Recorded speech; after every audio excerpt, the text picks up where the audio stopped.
Hola, sí. Buenas tardes. Gracias por acompañarnos en esta ocasión para la presentación, la conversación de nuestro querido amigo Juan Cruz, a quien todos ustedes conocen, con el Premio Nobel de Literatura Orhan Pamuk, autor de La Casa, autor del que llevamos publicados ya 15 novelas. Orhan es un gran admirador de España. Viene a menudo, viene constantemente y creo que puedo decir que esa especie de cariño que él siente por el país es un cariño mutuo, porque toda la gente, como se puede comprobar aquí o se ha podido comprobar hace unos días en Barcelona, se vuelca en cada una de sus presentaciones. Sin otro particular, yo quería dar las gracias a la Fundación Telefónica por volvernos a acoger en este espacio tan estupendo. Y les voy a pasar con los dos invitados de honor. Decirles que al final Orhan firmará libros, ¿de acuerdo? Firmará libros y no sé si habrá tiempo o no habrá tiempo para algún tipo de pregunta, pero eso quedará en manos de Juan Cruz, que será quien lo decida. Gracias.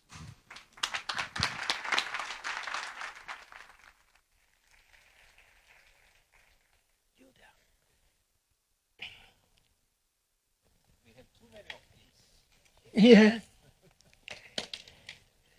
I put your book here. Voy a poner aquí tu libro. El libro negro, sí. Eso fue hace muchos años ya, hace mucho, sí. Todos. Es para mí un honor y un privilegio estar aquí y estar con ustedes y con Orhan Pamuk, que es un escritor emocionante.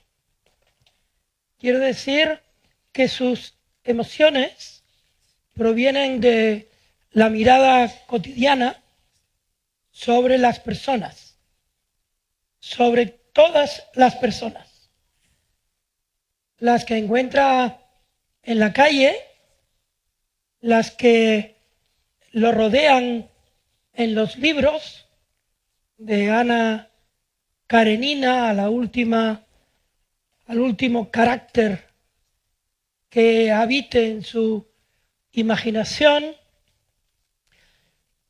Y no es solo en la literatura, sino que lo es en lo cotidiano. Hay una ambición cotidiana y minuciosa suya en busca del alma humana. Y eso que es previo a la escritura convierte sus libros en objetos raros del alma.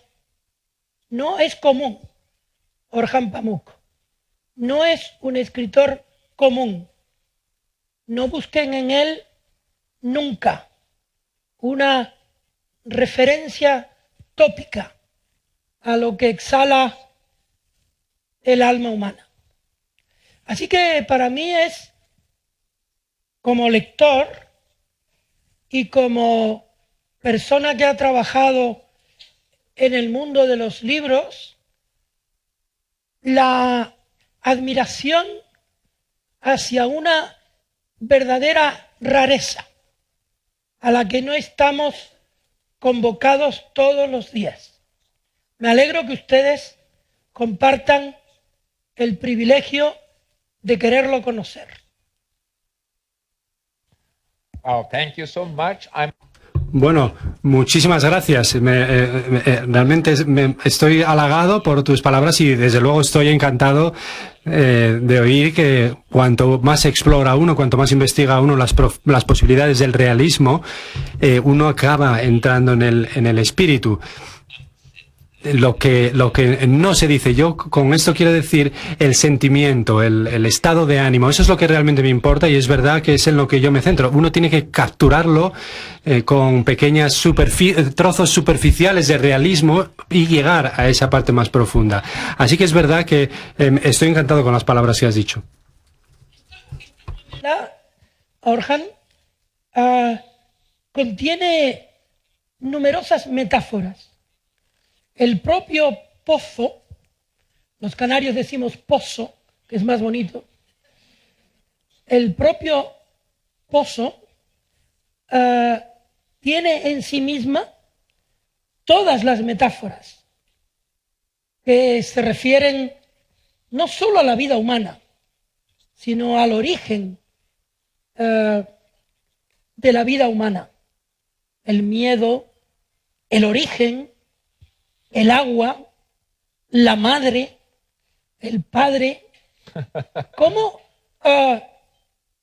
nació esa idea tan cotidiana para darle un sentido tan amplio al libro que querías escribir? Bueno, en primer lugar, comparado con los países nórdicos o del norte de Europa, ya, digamos en el sur, por ejemplo, ya digamos España o Anatolio, para nosotros encontrar agua es muy importante. Uno puede tener terreno, territorio, pero si no tienes agua no vale para nada. Así que encontrar agua en un país como el mío o como España lo cambia todo. Una vez que uno tiene agua, entonces puedes tener civilización. Y cuanto más al sur viajas, más valor cobra la necesidad de encontrar agua, porque es lo que nos va a traer la abundancia. El mejor ejemplo sería José y sus hermanos, que están tanto en la Biblia como en el Corán. Y en Turquía, el turco también está plagado de metáforas acerca de los pozos, y yo esto lo utilizo varias veces. Hay un dicho en turco que dice más o menos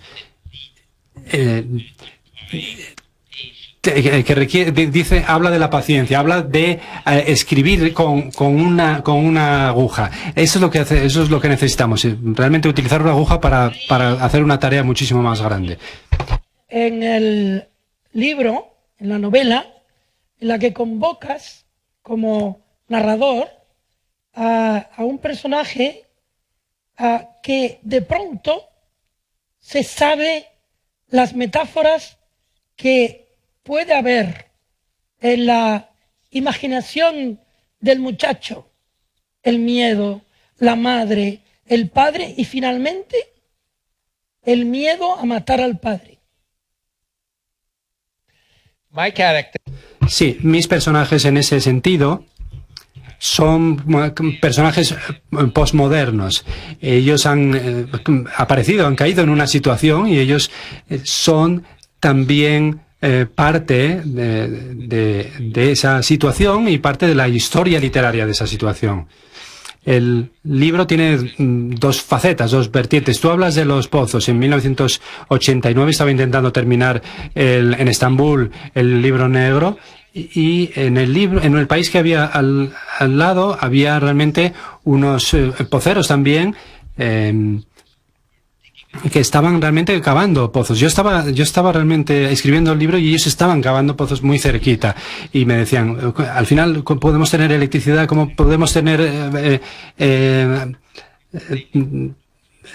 agua, etcétera, etcétera? Ellos tardaron 3 semanas en crear ese pozo, en cavar ese pozo, y yo realmente estuve hablando con ellos, hablé con ellos sobre la cuestión de los pozos, sobre cómo hacían para cavar los pozos y experiencias que ya han tenido. Así que tenía un montón de anécdotas. Ese periodo es un periodo que continúa en el libro, así, en el sentido de que ellos eran muy jóvenes, ellos estaban trabajando, y cuando llega el final del día, ellos hablaban sobre cosas relacionadas con la literatura. Sí, pero ¿qué es lo que desencadena este libro? Es que un día que estaba con ese pocero, estaba con el maestro pocero, él estaba gritando, él estaba destrozando al chico, el pobre. Y una vez que habían trabajado, habían comido y ellos tenían una televisión portátil, ahí eran otra cosa. Él era muy apasionado, era muy compasivo, era muy tierno con el chico, lo cual a mí me confundía porque durante el día era como un tirano. Y y me di cuenta de que en realidad es una figura como si fuera la del padre de ese chico. Y yo tuve la sensación de que yo nunca tuve un padre como ese, no tuve un padre que me... Yo tuve más bien un padre ausente con mi hermano, nunca nos reñía, nunca nos dominó, por suerte en parte, pero también ausente. Y este otro padre compasivo, este amigo cercano que era el padre por la noche, también me faltaba a mí, con lo cual empecé a pensar en todo eso, en esa relación, y por eso me llevó a evolucionar en toda esta idea de la novela. En esa secuencia de noche y día, o de día y noche, cuando llega la noche, cuando se acerca la noche, hay un paisaje de paz, digamos, ¿no? Hay una panorámica en la que se percibe la paz. Y alguien podría pensar que mañana, sí, cada día es como una guerra, hay muchos conflictos, mucho drama, y luego cuando llega la noche todos nos tomamos un descanso. Un buen ejemplo que lo sugiere esto, el pocero dice, vete al pueblo a comprar un secreto. Sí, y a conocer a la mujer del pelo rojo, ¿no? Pero bueno, ya entraremos en la mujer del pelo rojo, pero dime... A mí y al público, algo que tú escribes, háblanos de algo que tú escribes al final del libro negro.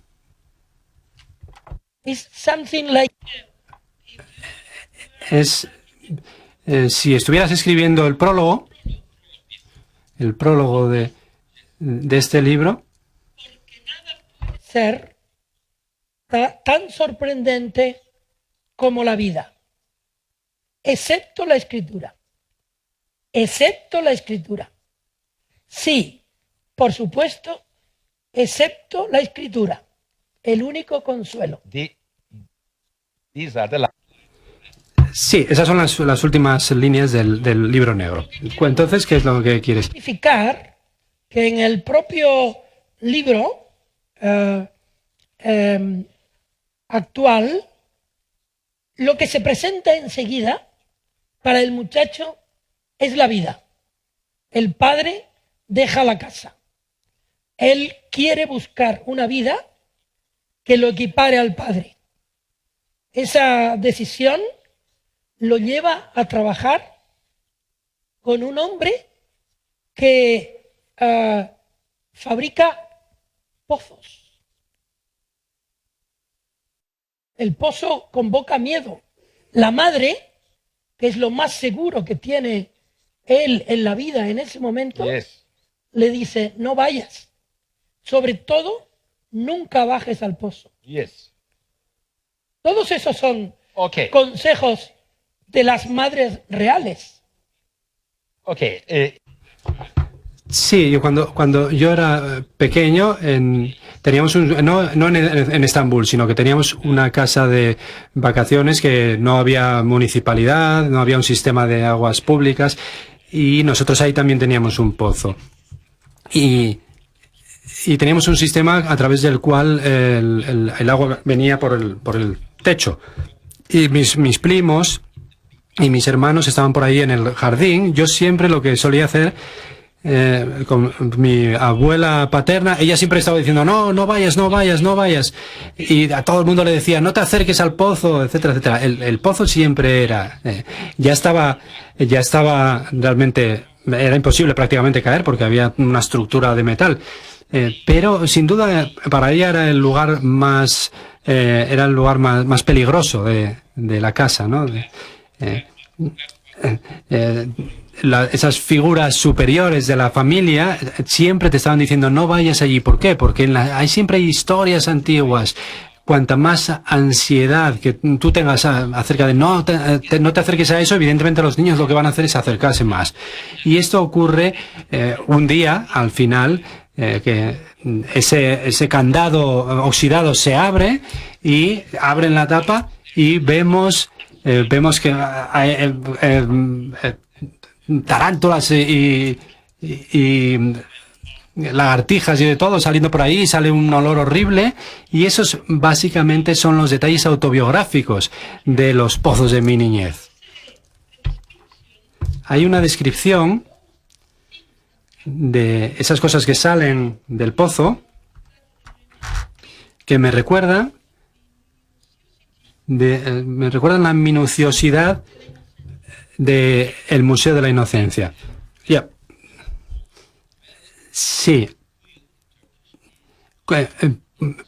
Kuyu, que es pozo en turco, se utiliza en muchísimas metáforas.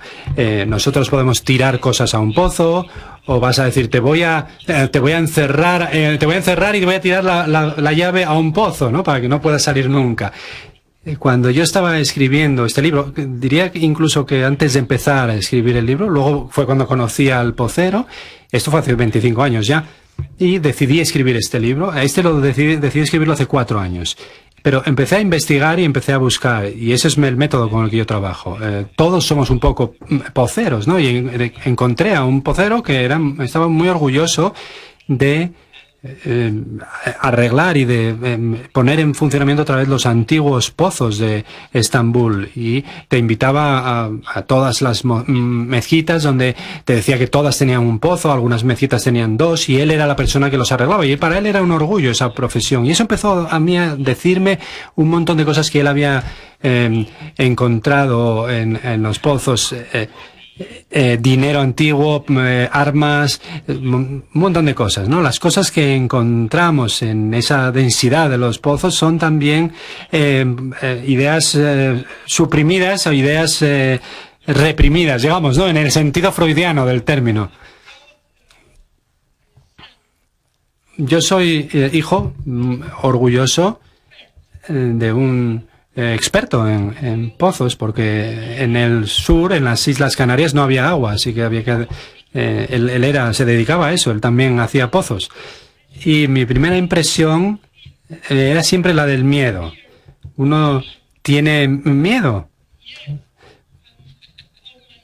Uno tiene miedo yo tenía miedo de mi padre, del pozo, de mí mismo acercándome al pozo.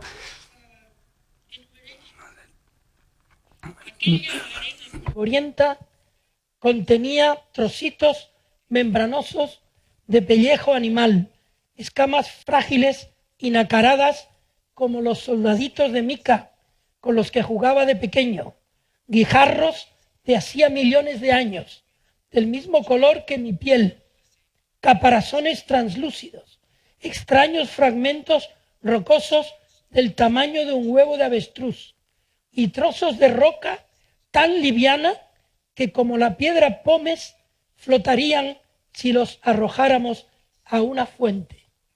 So many things in a well.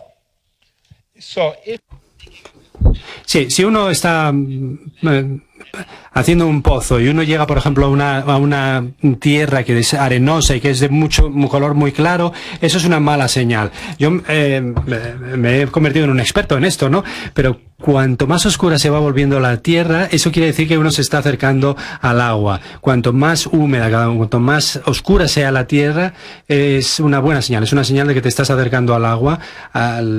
Y todos los maestros poceros fue lo que me contaron antes de empezar. Yo sufrí por el chico durante aquel tiempo, pero luego sufría también por el maestro, porque el maestro no pudo encontrar el agua y había alguien cada día o cada semana al menos diciendo: no voy a darte más dinero, no estás consiguiendo el objetivo, no vas a encontrar el agua.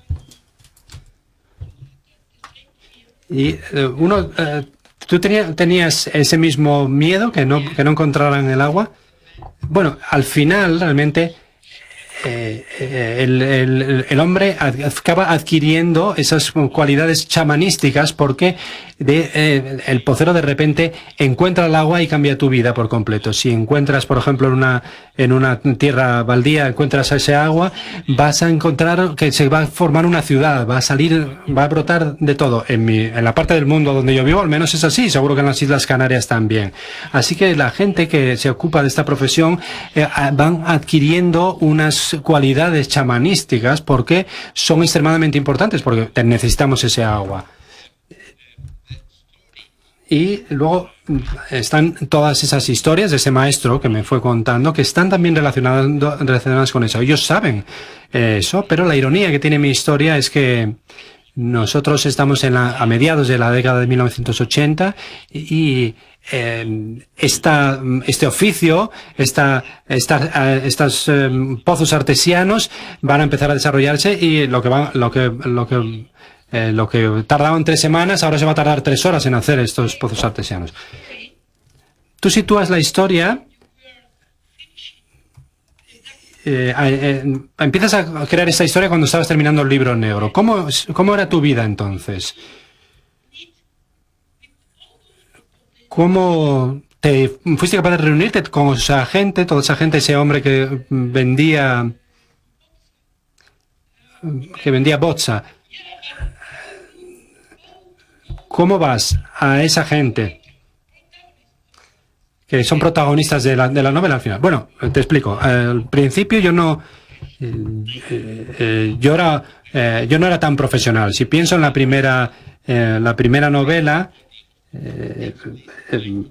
que es Stephen Bay e Hijos, se desarrolla más o menos en 1930 y tiene que ver sobre todo con el desarrollo de las clases medias o clase media alta turca, el desarrollo de Turquía como nación, y hay algunos capítulos también sobre las carreteras, las vías ferroviarias y la creación de la red ferroviaria. Y luego, cuando empecé a escribir ya profesionalmente, encontré amigos de mis abuelos que eran ingenieros civiles y estaban dando clases en la universidad y estaban ya jubilados, y yo hablé con ellos. Y toda esa gente que yo entrevisté para mi primera novela, si realmente estuvieran vivos hoy, tendrían más de 120 años. Y yo digo, Dios mío, yo me alegro de haber hecho esas entrevistas, porque toda esa cultura realmente ha desaparecido. Y yo tengo esas entrevistas, y con la ayuda de mi padre encontré a esa gente que eran amigos no de mi padre, sino de mis abuelos. Pero en aquel momento yo era un poco torpe y era tímido. Pero a día de hoy todavía hago muchas entrevistas. Y a mí me gusta, realmente, como tú dices, el bossa, por ejemplo, ahora me gusta, ahora soy un poquito más profesional en el enfoque, me lo tomo más relajadamente, y te cuento cómo hago una entrevista. Yo lo hago tomando arroz con pollo en Estambul. Tú compras eso, estás comiendo el pollo y ahí se desarrolla la conversación. Un buen vendedor callejero de comida tiene que hablar contigo, tiene que entretenerte para que tú vuelvas al día siguiente y vuelvas y vuelvas y vuelvas. Así que yo lo que hago es hacer preguntas, y lo gracioso, y esto está en mi novela anterior. Y dice, ¿de dónde compras el arroz? Me dice, lo compro de aquí, el pollo lo compro de allí. ¿Y cómo lo cocinas? Esto lo cocino de esta manera y lo añado esto. ¿Y cómo haces aquello? Simplemente le hago preguntas. Y luego, ¿cómo lavas los platos? Y él me dice, hago esto y esto y esto. Y dice, ¿y los platos? Y dice, no, es mi mujer la que lava los platos. En realidad compra ella el pollo también, y también compra el arroz. Al final lo hacía todo ella, en realidad. Lo cocinaba ella también. Así que en realidad ella lo hacía todo y él lo único que hacía era contarlo. Y así es como yo me convertí en feminista.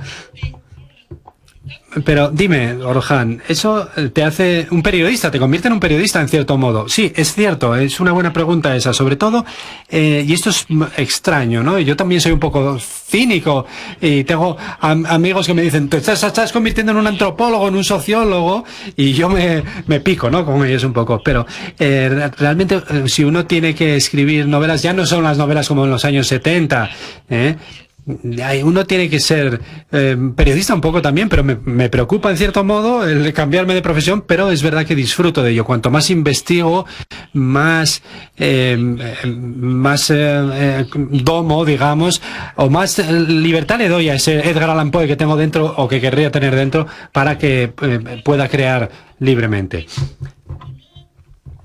Tú querías saber exactamente qué libro estaba leyendo Ana Karenina, ¿no? Eso, sí, exacto. Esto se lo pregunté a profesores de Harvard, y hubo uno que me dijo, yo le dije, en Ana Karenina hay una escena en la que ella tiene un libro en la mano. Y yo pensé, ¿qué podría estar leyendo? Pensé en Trollope, ¿no? Y constantemente, cuando estaba dando esas conferencias en la Universidad de Harvard, yo planteé esa pregunta. Le pregunté a los profesores rusos, les digo, en Ana Karenina, que ya está leyendo un libro, ¿qué libro están leyendo? Y ellos dicen, no, yo no sé, yo soy experto en el siglo XX, soy modernista, etcétera. Quizá estaba leyendo Ana Karenina, ¿no? Sí, a lo mejor. Bueno, Orhan, el libro empieza con una frase muy sencilla, que es autobiográfica, en realidad. En realidad, quería ser escritor. And then, of course, then Sí, es una forma de captar la atención, en realidad. Dicen, ¿es autobiográfico o no? Es que confundes un poco a los lectores y por eso los captas un poco. Y el chico empieza a conocer gente que en aquel momento son muy desagradables, son muy groseros, hacen un trabajo muy tosco, bajan a un pozo, cavan sin ningún tipo de beneficio, ¿no? Y durante la noche cuenta historias. ¿Cómo se conjuga eso? Es como, bueno, como nuestras madres. Sí, como las 1001 noches, por ejemplo, ¿no? Sí. Están llenas, las 1001 noches están llenas de pozos también. Sí, y luego entonces encuentras a la segunda mitad de la metáfora, ¿no? El miedo, la soledad, la ausencia de padre y luego la fantasía para buscar todo eso. Sí, todos esos sentimientos, el miedo, la soledad, yo creo que todos ellos son sentimientos modernos. El libro es también quiere, o el libro al menos desea, quiere contrastar o comparar la individualidad con el autoritarismo, pertenecer a un grupo comparado con la individualidad. Y luego tiene también otro aspecto, el libro, que es que mientras yo lo escribía, mi nombre es Rojo, me llamo Rojo, leí muchas historias otomanas, clásicas turcas, y cuando se estaba leyendo, sobre todo Ferdowsi Shahnameh, una historia que era una de las más importantes y que realmente era como una imagen especular, ¿no? Una imagen como una obra de Sófocles, ¿no? La única diferencia es que esta en concreto no era tanto matar al padre, sino que era el padre el que mataba al hijo. Y eso se me quedó un poco grabado. Durante un tiempo se me quedó y pensé en escribir un ensayo sobre eso, comparando la obra de Sófocles con esta obra turca, que en verdad es una obra son muy parecidas. Las madres están llorando todo el día, los padres están siempre matándose unos a otros, tratando de huir del destino, en cierto modo. Y lo que quise hacer con esta novela es entrelazarlo todo con la relación existente entre un maestro pocero y su discípulo.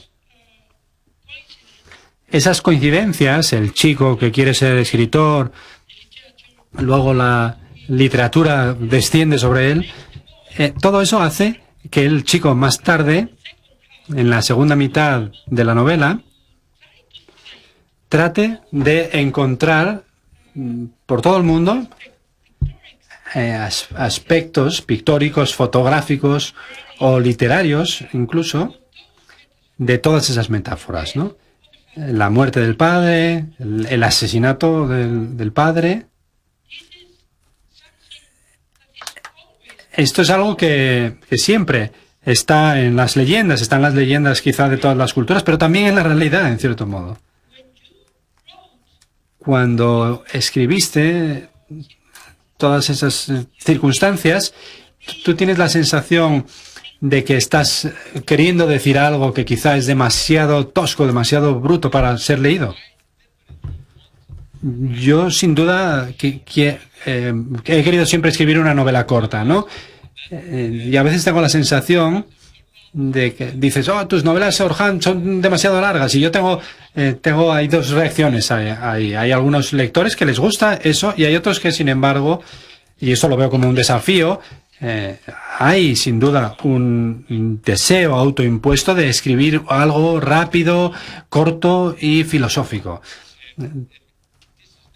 Y si me preguntas, ese es el comienzo, ahí eso está en la base de esta novela. Tienes que, no olvides que antes de eso escribí Extraños en mi mente, que tardé 6 años en escribirla. Y después de eso le dije a mis amigos, dije, tengo otro libro ahora. Y a mis amigos dijeron, ¿ya tan rápido? Y digo, no te preocupes, que es un libro corto.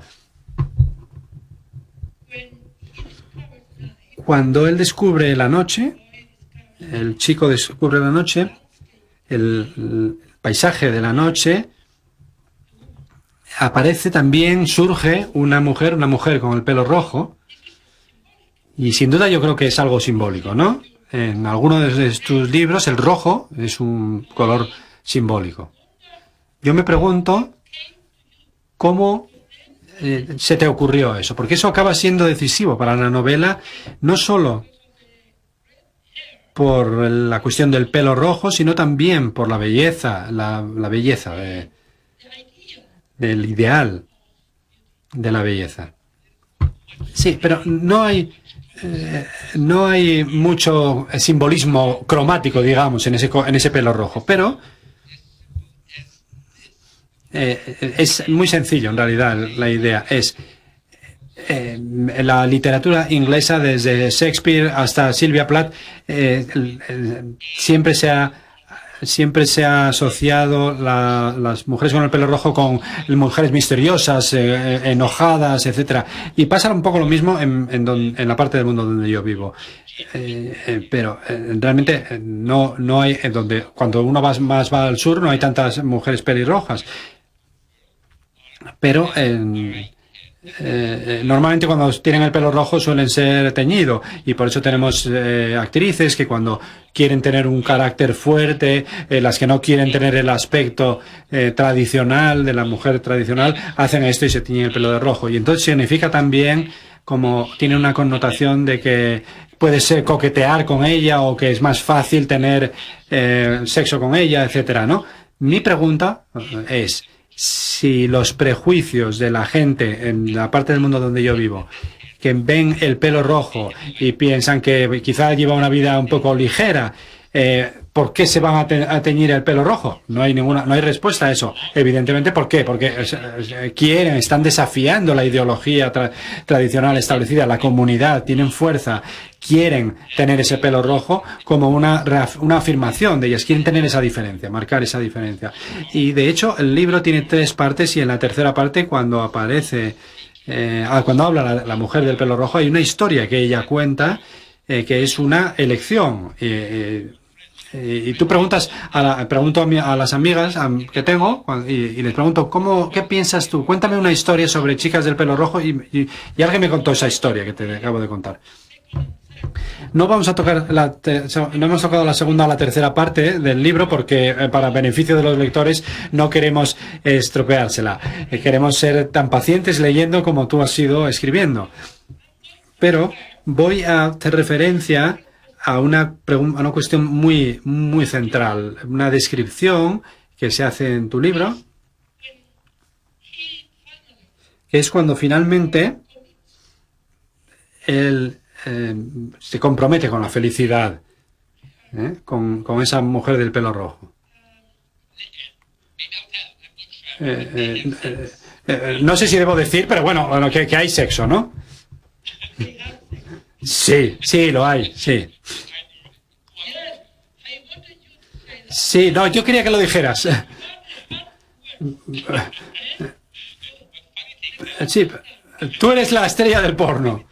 No, pero lo gracioso de todo esto es que yo lo pongo, siendo un poco brusco, lo pongo como el pocero también. Pero bueno, es interesante porque cuando se publica en Estados Unidos, algunos de los lectores dicen, uy, si el chico no tiene todavía 18 años, esto no está bien.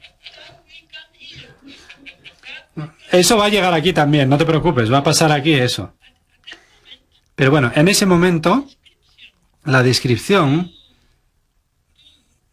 que tú haces de la noche, de la noche de entrada ya, me recuerda una frase muy dramática del L'Étranger de Albert Camus, cuando él dice, y entonces yo estaba llamando a la puerta de la desgracia, ¿no? Es más o menos la frase. Ha roto la armonía del día, el silencio excepcional de una playa en la que había sido feliz. Me di cuenta de que había tocado en la puerta de la desgracia. Y dice el protagonista de tu libro, de pronto el mundo entero guardaba un silencio tan profundo como el del interior del pozo. Me temblaban las piernas.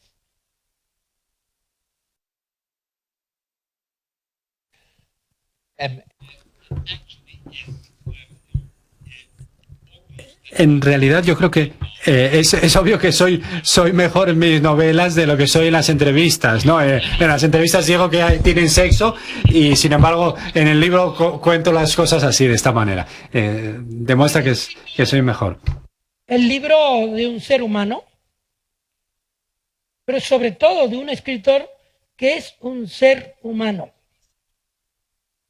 Mientras lo escribes, tú notas como que hay en ti una llamada de la compasión. Like a what? Si tú notas mientras escribes que hay como la pasión por compadecer.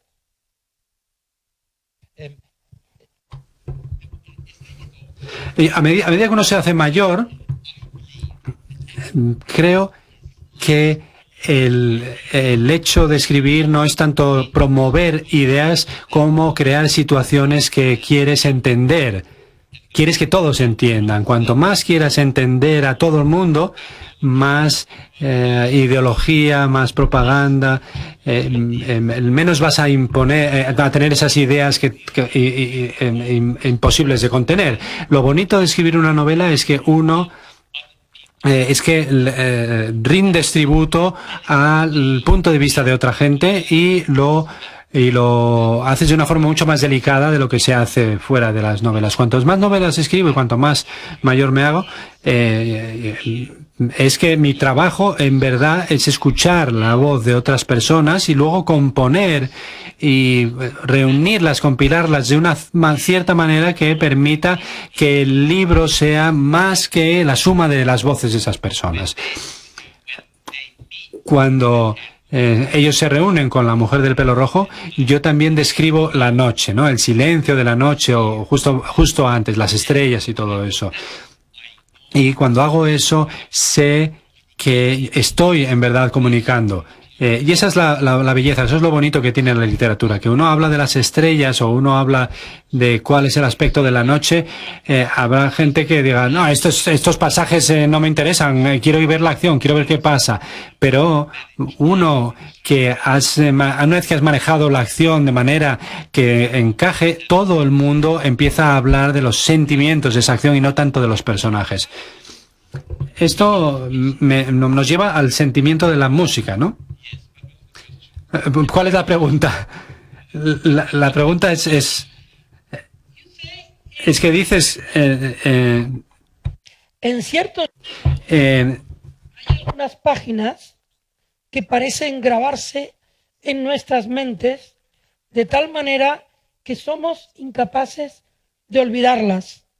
Más que por la pericia del autor, porque la historia parece fluir por sí misma, como si hubiera sido escrita por sí misma. Este es el caso de este libro, que parece haber sido escrito por sí mismo, que tú has sido un medium. Y yo escribí como una cuestión lo siguiente: es escritura del dolor, de la alegría y de la paciencia, la tuya.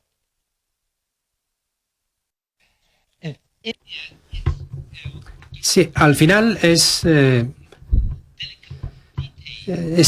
obtener pequeños, delicados detalles de la gente que realmente dicen mucho más que los detalles más realistas, ¿no?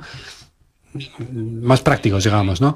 Evidentemente yo reescribo, edito, tacho, quito cosas. Evidentemente el objetivo de tener un libro perfecto, como tú has sugerido, es un libro que realmente parezca que se ha escrito por sí solo. Y en ese sentido, claro que yo siempre quiero ser esos escritores, digamos, ingenuos. De acuerdo con Schiller, él tenía celos de Goethe. Él decía que como si estuviera poseído por Dios y el que habla es Dios a través de él.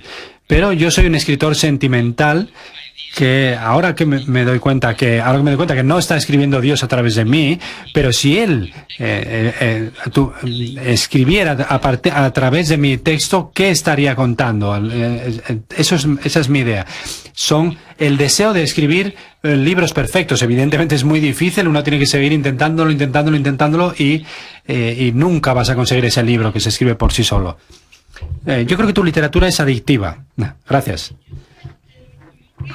Bueno, cuando yo he leído un libro tuyo, al principio yo digo, esto parece que está hablando de mí. Y tú eres un turco, una persona de miles de kilómetros a distancia, ¿no? Que vive más allá del Bósforo. ¿Por qué tus libros son tan adictivos, tan personales para todo el mundo? No querría explicar esto. Una vez que uno intenta explicar eso, eres un narcisista y un estúpido. Entonces voy a leer. Sí, aunque escribas de un vendedor de licores o de un enamorado obseso, estuvieras hablando de mí. A lo mejor yo soy un vendedor de licores y un enamorado obseso. Hay algo con el que yo quería terminar. Now you're referring to strangers in my mind. Sí, ahora te estás refiriendo a extraños en mi mente, sí. Voy a leer esto, que es tuyo, no mío, y que define, me parece, lo que consigues con tus libros. Y luego ustedes tienen un cuarto de hora para preguntar. Porque preguntando se va a Estambul. De haberme convertido en escritor, me habría gustado componer algo como esta obra monumental e intemporal que todo lo abarcaba, donde cada detalle estuviera identificado, que unas veces conseguía emocionarme o entristecerme con su humanidad y otras veces me dejaba anonadado. ¿Esto te ocurre a ti también cuando lees?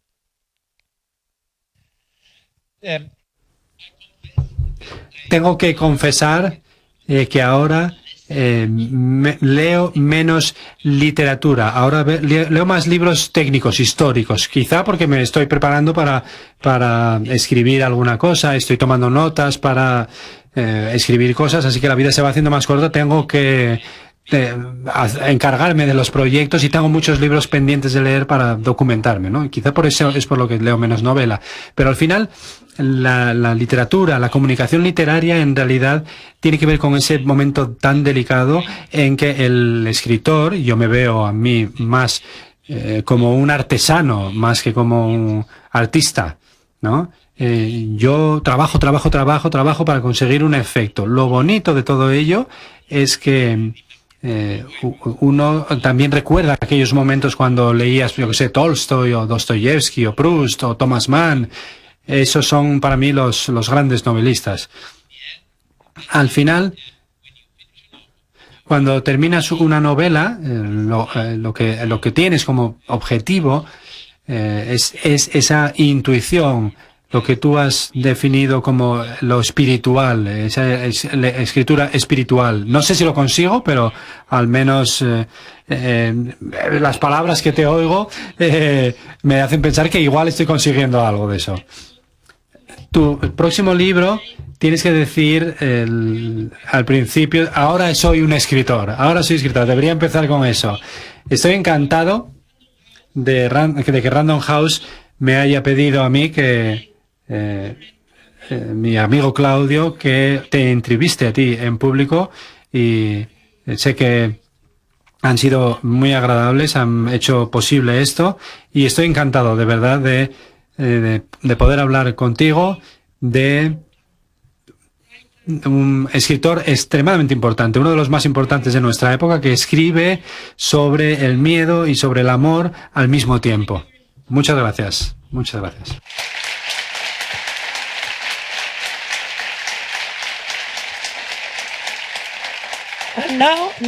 Ahora por favor, sean mejores, por supuesto, y más breves que yo.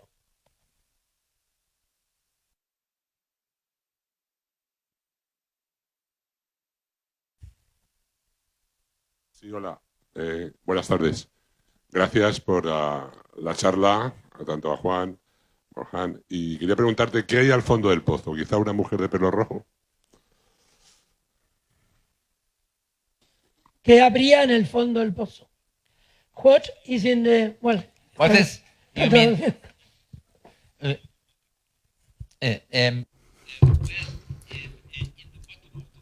Sí, en el fondo del pozo ellos encuentran al final un poquito de agua, o no lo sé, pero en el fondo del pozo todos los poceros de Estambul que han encontrado monedas, dagas, cosas de las que la gente quiere deshacerse. Si hacemos esa pregunta desde un punto de vista realista, sería eso, cosas que la gente quiere deshacerse de ellas. Luego, también es verdad que hay gas venenoso. Si bajas a un pozo profundo, vas a encontrar mucho gas también. Y luego... Y también hay historias antiguas de José y sus hermanos, desde José y sus hermanos hasta las Mil y una noches. En la parte del mundo de donde yo vengo está hecha de eso, de pozos y de historias antiguas. Allí. Espera que te dan un micrófono.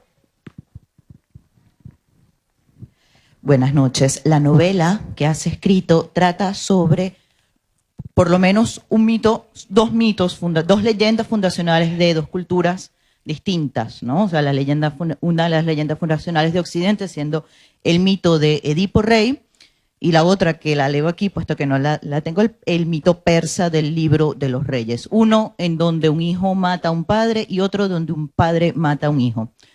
Mi pregunta tiene que ver, puesto que ambas son leyendas fundacionales en sus lugares de origen, ¿cuáles fueron tus dificultades como escritor de hoy en día en una novela de este calibre, en una novela de ideas filosóficas, para trabajar con estas ideas que ya han sido masticadas durante miles de años?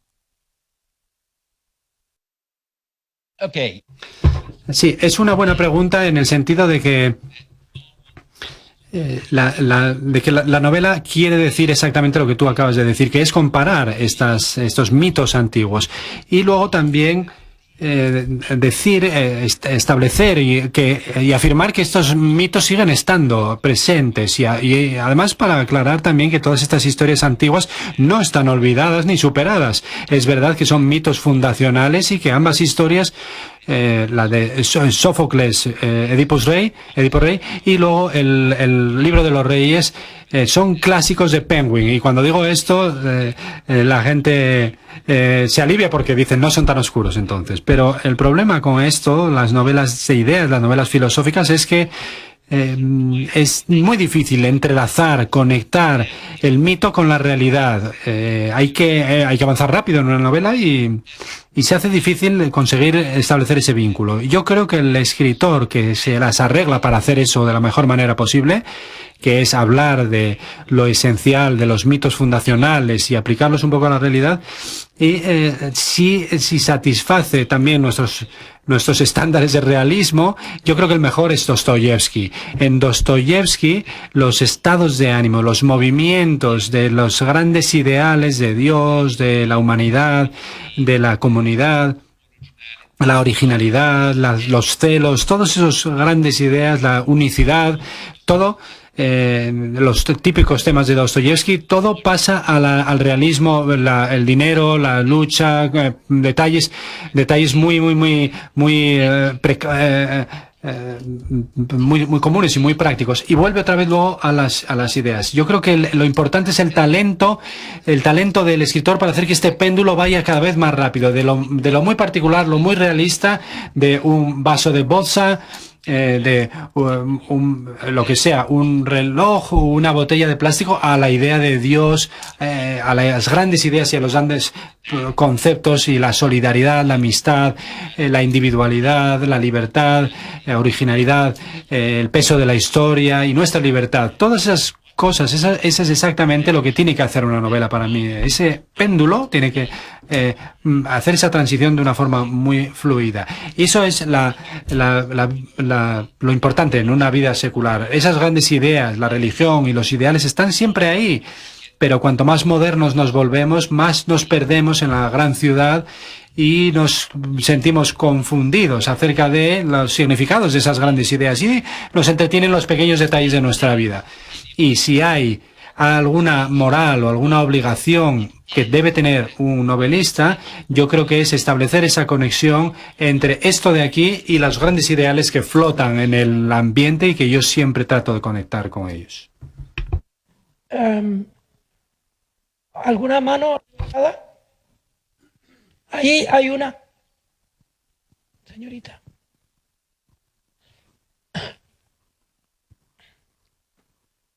Hay una mujer de pelo rojo. Yes.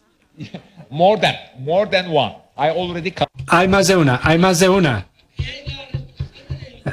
festival en Segovia, muy importante. Oh, Agitadora cultural. Hello. Luego hará una pregunta.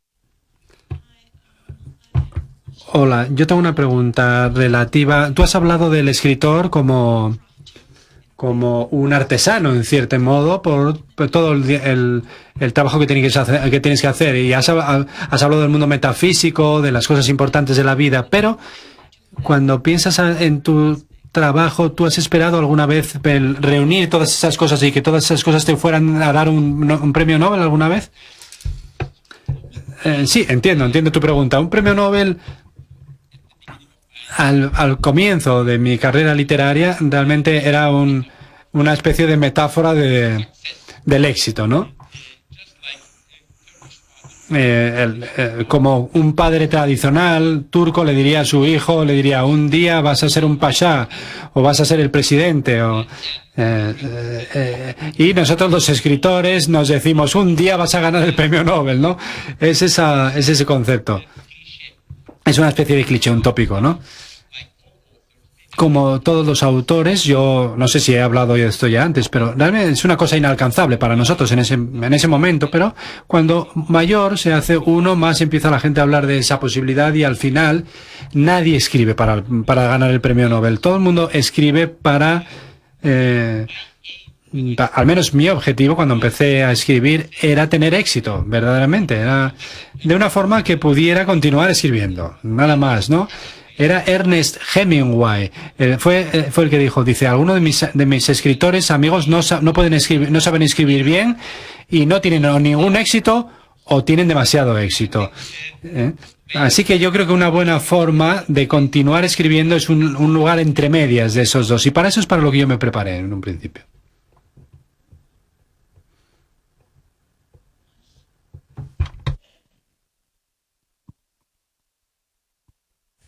Bueno, es un auditorio tímido.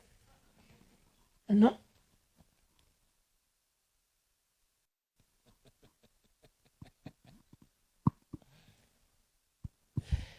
Orhan, a mí me gustaría hacerte una pregunta. Viajas por muchas partes del mundo.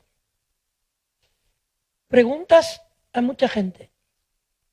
Haces muchas fotografías con tu móvil. De todas las cosas que has visto estos días en Barcelona y Madrid, ¿cuál te ha conmovido? ¿Te ha interesado? ¿Te ha parecido más cercana? That is what we were all. Sí, de eso es de lo que estábamos hablando precisamente con mi pareja. Por desgracia, te voy a decir la verdad. Turquía está en una situación terrible desde un punto de vista político ahora mismo. Y durante 10 años yo tengo que llevar guardaespaldas. Así que no estoy viviendo en mitad de esa situación tan terrible que vive Turquía, pero yo preferiría vivir en un país europeo donde la política está en una mejor situación. La política, la libertad de expresión está desapareciendo prácticamente en Turquía y eso realmente hace que uno conciba muy malos presagios, digamos, ¿no? Muchos de mis amigos intelectuales están deprimidos verdaderamente con la situación política que hay en Turquía ahora mismo y quizá ahora disfrutemos Estebas en Barcelona y todo el mundo está en la calle y no sé, yo vengo de un país lleno de problemas, pero realmente a mí solamente ver la felicidad, la sensación que tengo en la calle de que la felicidad de la gente, eso para mí, eso es lo más increíble que he visto. Esa felicidad, ese sol, todo esto me gustaría verlo en Turquía, ¿no? Esto lo digo y dice, pero si nosotros tenemos lo de Cataluña y hay gente que está en la cárcel y tal, y digo, bueno, sí, son 20 personas las que están en la cárcel. Nosotros creo que en Turquía hay 50.000 personas en la cárcel por este tipo de razones. Otra cosa que tú haces, Orhan, cuando vienes a Madrid es ir al Museo del Prado. Sí, he estado esta tarde allí. ¿Y qué has visto allí? ¿Por qué vas? ¿Por qué vas otra y otra vez al Museo del Prado?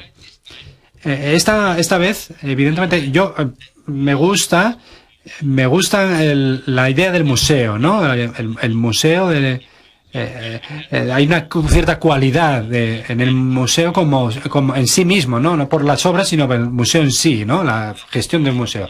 Eso me gusta. Luego me gusta mucho el Bosco. No sé si lo estoy pronunciando bien, pero el Bosco es una persona increíble.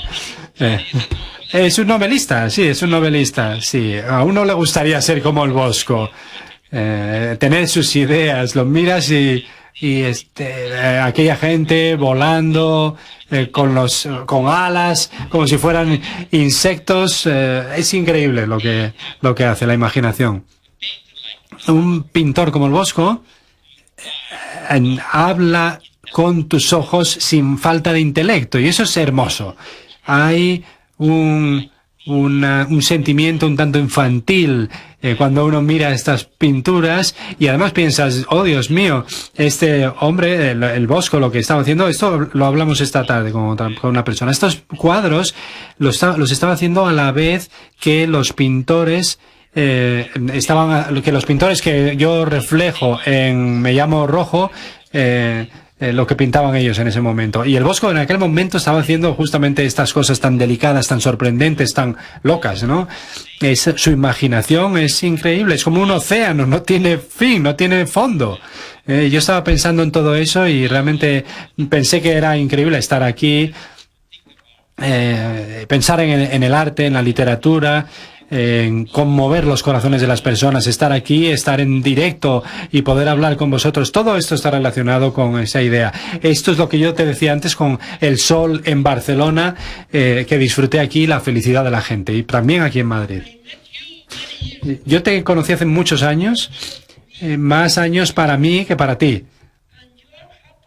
Y tú cada vez estás más feliz, te veo cada vez más feliz, te veo más feliz de lo que estabas entonces. ¿Por qué? ¿Porque trabajas con Claudio López La Madrid? Sí, muchos amigos se van deprimiendo a medida que se hacen mayores. No por la política, ¿no? Pero bueno, yo creo que es como es la vida. Pero yo tengo tantos proyectos y realmente si voy a un museo y miro los cuadros, incluso en mi peor día, en el día más deprimido que puedo tener, hay algo en mí que realmente cambia mi estado de ánimo. En un buen museo como el Prado, es un museo increíble, cambia todo y la colección es increíble del Prado. Este señor, y es la última. Merhaba. Once I read a book. En una ocasión leí un libro y cambió mi vida por completo. Este es el comienzo de mi nueva vida. ¿Qué libro leyó usted que cambió toda su vida? Esta es la pregunta más popular que me hacen, ¿no? Sobre todo fue después de publicar esa Mi Nueva Vida. De hecho, tengo un montón de amigos turcos de la izquierda. Todos ellos tenían alguna lectura marxista que había cambiado su vida, ¿no? Yo creo que la lógica de ese libro es tal que no creo que debiera ser un libro tan poderoso, ¿no? Tan fuerte. Yo no quiero que esos sean los centros de nuestra vida. Si yo cuando era joven me vi expuesto a ese libro, y me refiero a ese tipo de libro en el que la vida sale del libro y se te abalanza encima. Hubiera sido feliz en ese momento, pero hubiera ido a otro libro que seguramente va a arrebatarle la luz a ese libro y te encuentra otro camino, ¿no? Así que hay muchas formas distintas. Yo soy radical solamente en la literatura. Yo no soy demasiado radical en las ideas. Solo quiero ser radical en la literatura. Y una vez que uno decide eso, los libros que cambian tu vida son los que escribí yo.